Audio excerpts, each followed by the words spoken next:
Hello, how are you doing? Did you have a good February and did you read anything good? If you did, I would love to hear about it in the comments below, or if you just want to say hi, that would be lovely as well. So I'm back here in my garden shed because construction work is still going on in the apartment above mine, lots of banging, and so I'm taking refuge here in the garden shed, or as I like to call it, the garden studio, but it's quite chilly in here, so I'm wearing my cozy jumper and I think my nose is going a little bit red, but that can't be helped. That always happened to me in winters when I lived in Maine. Anyway, I read some really excellent books this month, which I'm quite excited to discuss. But first, I have some other really exciting news that I just wanted to mention because I have done some reading this past month, but not as much as normal because I've been really busy with work, not just my normal day job. I have a full-time job, which keeps me busy, but I've also been commissioned to write a couple of books. A publisher got in touch with me and asked if I would write a couple of books. And so, I've been working on that. And the reason I haven't mentioned it before on social media or anything, or even to my partner, I just told him recently as well,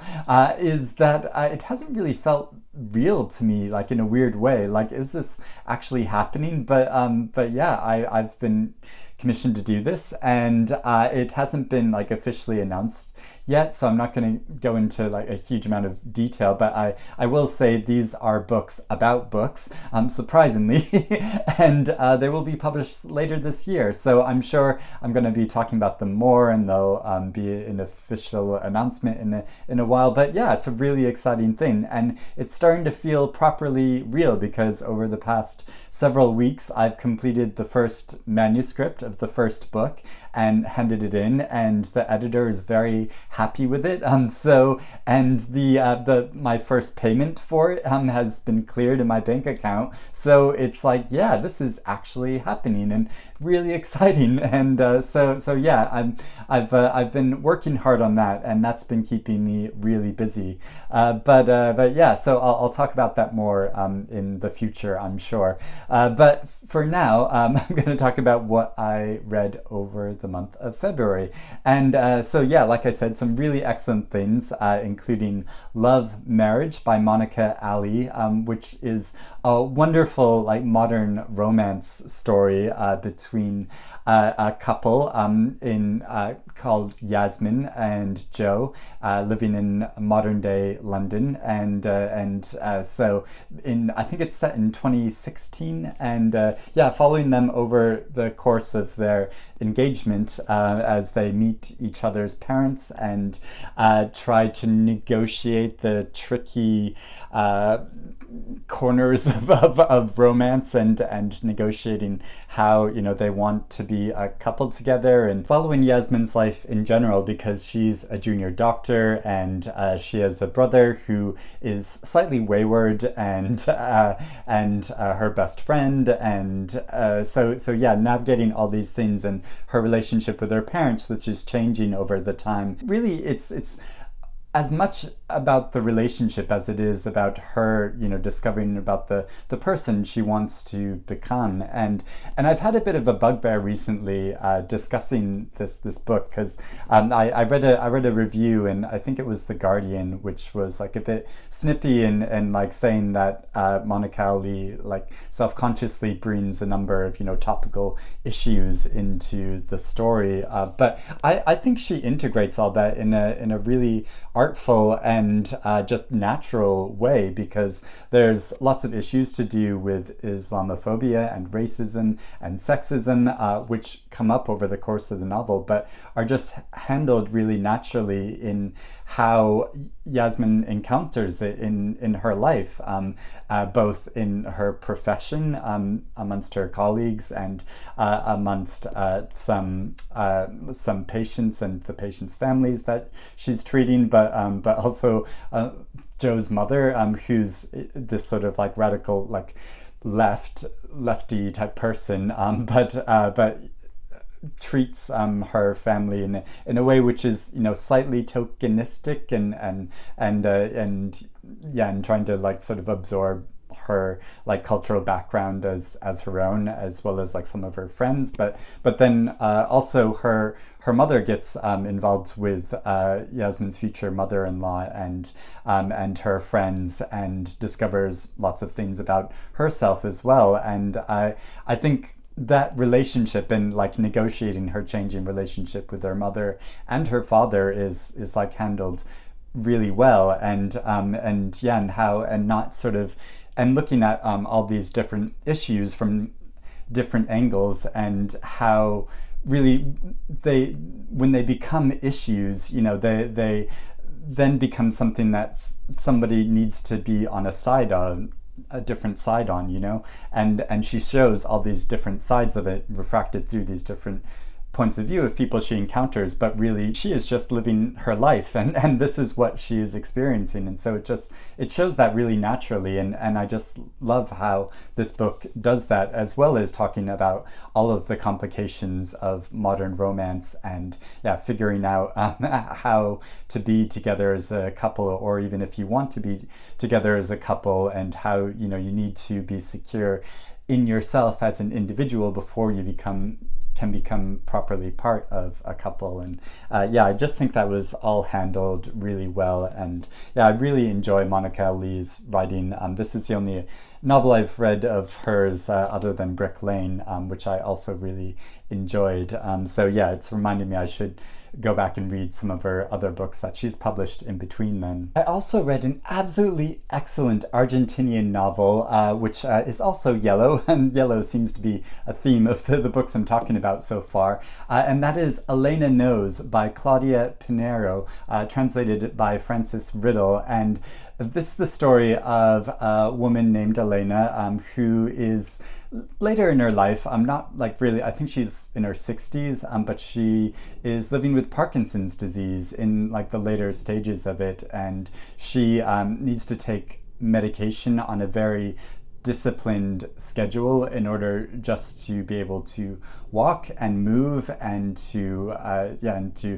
be able to exist throughout the day. And it's following her story in a way which is completely immerses you in the perspective of someone living with that condition. I can't think of another novel which has described that so powerfully. Just the every action she needs to perform, and how she has to go through the stages of really carefully scheduling when she is going to take this medication in order to be able to continue moving throughout the day. And there's also a subplot of this, like the sun is coming out from the clouds now, so is sort of streaming through my garden studio. So yeah, I'm being illuminated as I'm talking about this. Sorry, I'm just conscious of that happening. But yeah, the main plot of this story is that Elena's daughter died recently, and was found hanging in a belfry, like in a very dramatic fashion. And so there's the mystery of what happened to her daughter, and Elena is intent on finding out what happened to her daughter and solving this mystery. And so she wants to go visit someone who she believes can clue her in to what happened. And so you follow that in, and really it's just the course of taking a train journey and going to see her in her apartment in a different part of the city. But it's a really massive journey and undertaking for her, because she is living with this condition, and so is trying to negotiate, you know, every step of the way how to get there. And so following that journey is so heart-wrenching, but also she is not the nicest person, and so reading her perspective is also like quite like darkly funny in a way, because she is very like judgmental and can be very rude and cutting to people around her. And so following that is like, even though it's really harrowing, learning about her condition and what it's like to live with this, but at the same time, seeing that perspective is kind of darkly funny. So this isn't the kind of misery fest that you might expect it to be. So I think that was just so well handled, and the author got the tone exactly right of balancing those things, that I just found this utterly immersive and gripping and like such a powerful book. And I know a number of other booktubers have talked about it as well and how much they loved it, like Sarah at Hardcover Hearts and Jen Campbell, and I was reminded that I wanted to read this because I saw Jen Campbell talking about it on her channel and was speaking about it so powerfully, and she is someone that lives with a disability herself. So it was really really excellent hearing her discuss this book as well, and I'm so glad I read it because it is one of the most amazing things I've read in recent months. The Family Cheng by Samantha Cheng. This recently published novel, which is fascinatingly, it's kind of a reimagining of Dostoevsky's classic novel, The Brothers Karamazov, but set amongst a Chinese American family in Wisconsin. And I read Dostoevsky's novel like quite a long time ago and don't remember like too many details about it. And I don't think you need to know about that classic novel at all in order to appreciate and enjoy this story, which is really powerful, about a family that runs this Chinese restaurant in Wisconsin called the Fine Chao Restaurant, and it's been running and been like for a number of years and been a fixture of the community, but there are tensions arising within the family, and the patriarch of the family is quite domineering, and he has three adult sons, who all have promising futures. They've been accepted to prestigious colleges, and but they're all very different from each other, these three different adult sons, and they reunite at the family restaurant over the course of Christmas for a big celebration. The eldest brother of the family throws this like big lavish dinner for the family, but things don't go as planned. There are some big arguments, and the father is discovered dead in the freezer of the restaurant. And so there's a whole mystery behind what happened to him. And there's a number of different elements in the story that like build into this mystery. And there's a number of people connected with the family. And so you follow the story of what happened around this incident, and how the eldest son is accused of his father's murder and is put on trial for that. And that's not a spoiler. That's like quite a big like prominent thing that's like described in the sleeve of this book. But so you follow that, and surrounding the tension of this big issue and mystery are the larger tensions that are surrounding with the community's reaction to them, and how the racial stereotypes that come out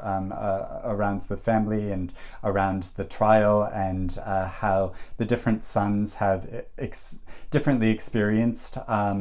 issues growing up as Chinese Americans in this rural part of America, and that's handled so sensitively and well, especially because it follows how the sons need to extract themselves from these larger conceptions which are placed upon them, and I think it's so moving how the story does that. So I really enjoyed this novel, and I thought it was a very inventive and clever reimagining of this classic novel. Love in the Big City by Sain Yun Park, and translated from the Korean by Anton Her. And this is a novel I made a whole video about because I just absolutely adored this story of following this young man in South Korea named Yun, who is sort of messily going throughout his life, in not settling down into any particular job and not settling down into any particular relationship, and quite consciously so, or he's engaging in kind of bad behavior. He drinks a lot, he sleeps around a lot with men he meets online, and yeah, and I've continued to find this really haunting in the way that, and has left me so much to think about in the way it handles the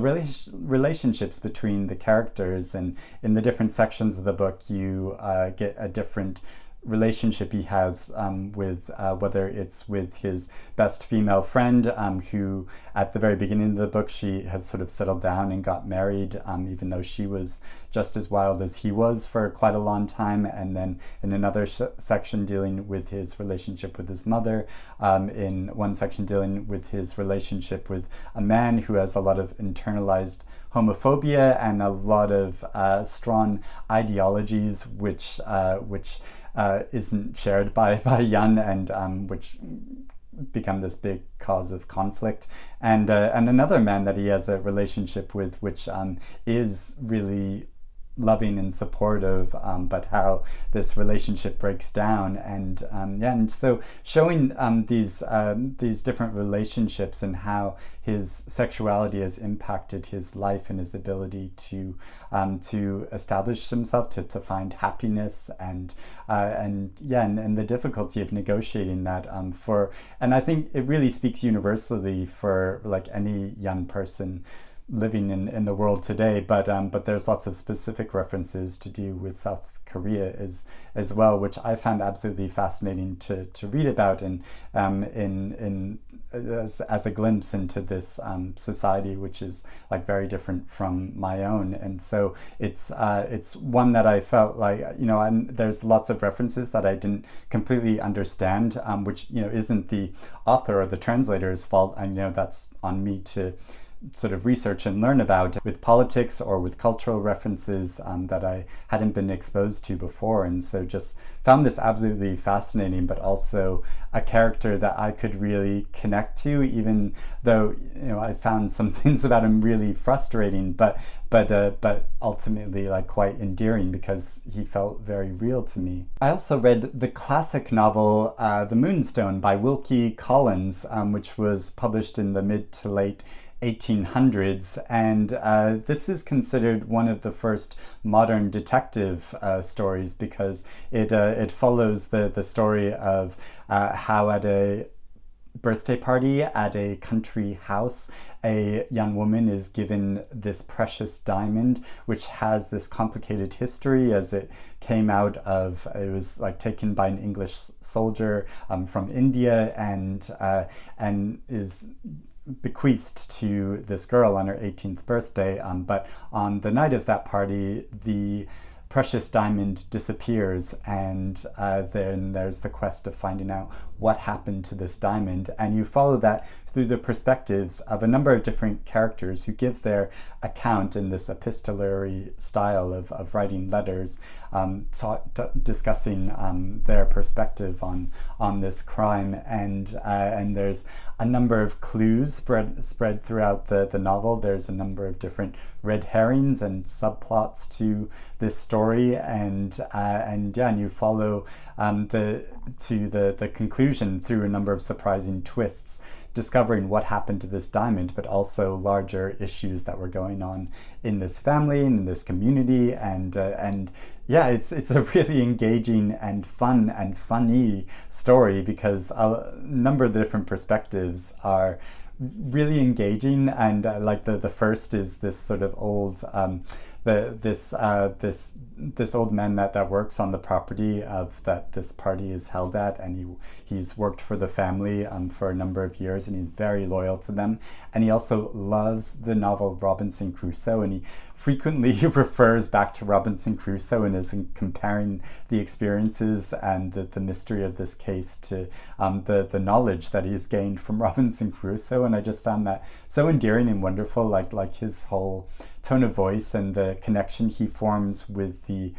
detective that is investigating this case is really lovely. How at first they form this like really nice bond with each other, but then it becomes slightly more combative as the detective becomes more accusatory of some of the people at the estate. And so but really the detective isn't so interested in solving the case either. He's someone that really just wants to retire and grow roses, and so like I found that very funny as well. And but he's also very clever in how he deduces a number of things that are going on behind the scenes and that are not being said. And so there is a lot of wonderful twists and turns as information is uncovered and things are revealed, and slightly in a lot of the twists are slightly unrealistic or a sort of like stretch of things that you probably couldn't actually guess, but also I kind of question whether they would actually happen, but I think that's all just part of the enjoyment of this. And so yeah, following the different perspectives, all of which I thought were really engaging. There was also a very like pious woman whose perspective you get, that's like a poor relative of the family, and following her perspective was really engaging as well, especially because she has all these repressed desires, and how he writes about that I think is so wonderful. And yeah, and of course there's some like dodgy things in it related to like racial representation, like not the overall representation of because there's supposedly like a curse on this diamond, and the whole like mythology behind that I think is slightly dodgy. So but obviously this was a novel written over 150 years ago, and I think it's slightly over long. I mean, it's over 450 pages, and I think that's something which naturally comes with novels which were first serialized. It was written in serialized form and published in Charles Dickens magazine for the very first time, and so I think that if it had just been written as a novel in itself, it probably would have been edited down a bit. Certainly if it was a novel written today, it would have been edited down a bit and sort of cleaned up a bit. But on the whole, I found it really engaging and enjoyable to read, and so it gripped me, and I'm glad that I finally got around to reading this classic. And finally, I read What You Can See From Here by Mariana Leky, which is translated from the German by Tess Lewis. And this novel was such a delight and so wonderful, as well as being really smart. And it's called at the top an international bestseller, and I can see why this novel has been so popular, because it has a feel-good quality to it, in that on almost every page I was smiling, and it has a real wonderful nature to it. It's very approachable, and it's the story of it's told from the point of view of a woman named Louisa, who, when we first meet her in the novel, she's an adolescent girl living in a village in West Germany, and her grandmother Selma has dreams in which she, when she dreams about an okapi, which is this African animal, which is kind of like a mashed up version of a number of different animals. When she dreams of this animal, somebody in the village dies, and so it becomes almost like this like curse in the village, and where whenever she dreams about this, everyone grows very fearful that somebody is going to die, and so at the beginning of the novel she dreams about this animal, and she mentions it to only one person, but then the news of this spreads like wildfire amongst the community, and suddenly everyone is fearful for their life, or for the life of someone that they love. And even though they say that they're not superstitious and they don't actually believe in this, but are still like, oh, just in case, I think I should prepare for if I die. And the way this is handled is done in such like a humorous way that it just feels really funny to follow all these like villagers scrambling who are like really anxious that something bad is going to happen, and something bad does happen eventually, and somebody does die, and but not somebody that is expected, and it caught me off guard, and so then it continues to follow the narrator's perspective many years later when she's become an adult and is still struggling with this grief, and so it did like hit me emotionally. Like I felt very, very moved and sad about this, as even though it has this very lighthearted tone to it, and following her story and her connections with a number of different people in the village, and the way a lot of the different villagers and people in her family are described, they're so idiosyncratic and really engaging, and so that kind of like adds to the lighthearted tone of the story, that they're sort of presented in this like semi-comical way, but also as people that are believable and that you care about, and I love how it presented that, but it also raises these larger issues to do with like mortality and love and death and our relationship with these things, and how we emotionally deal with them, and how we try not to think about death and push it away, but then when it's presented to us and when there's the possibility that we might die or someone close to us might die, it's, you know, we suddenly become very aware of it, and also how it handles love, because at one point later in the novel, when she is an adult, she happens to meet a monk, a Buddhist monk, and which seems quite random, but adds to the intellectual enjoyment of this story, because through him it explores these issues to do with Buddhism and ideas about our relationship with the nature of reality, and trying to how in Buddhism you're aiming to extinguish desire from your life, because that is seen as the root of all suffering. And it doesn't overtly get into the philosophical issues around that, although a number of people in her family and in her village are talking about these philosophical concepts around Buddhism, and trying to discuss them with the monk, although the monk isn't all that interested in engaging with discussion, and he's more interested in eating French fries, because at the monastery he lives on a very sparse diet, and so it does still like raise all these issues, and makes you think about all these different concepts, and our relationship, how we can't escape the condition of being human, how we have these human qualities to us, that we might have these superstitious beliefs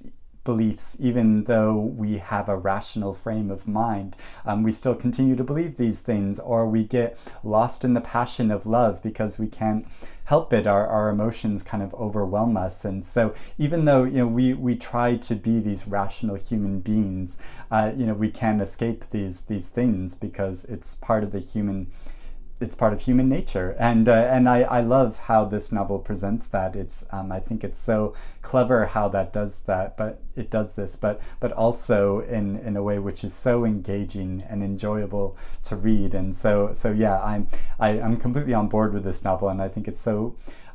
well done and clever, and and it's brilliant how she wrote that. So I definitely want to read more of this author's work, and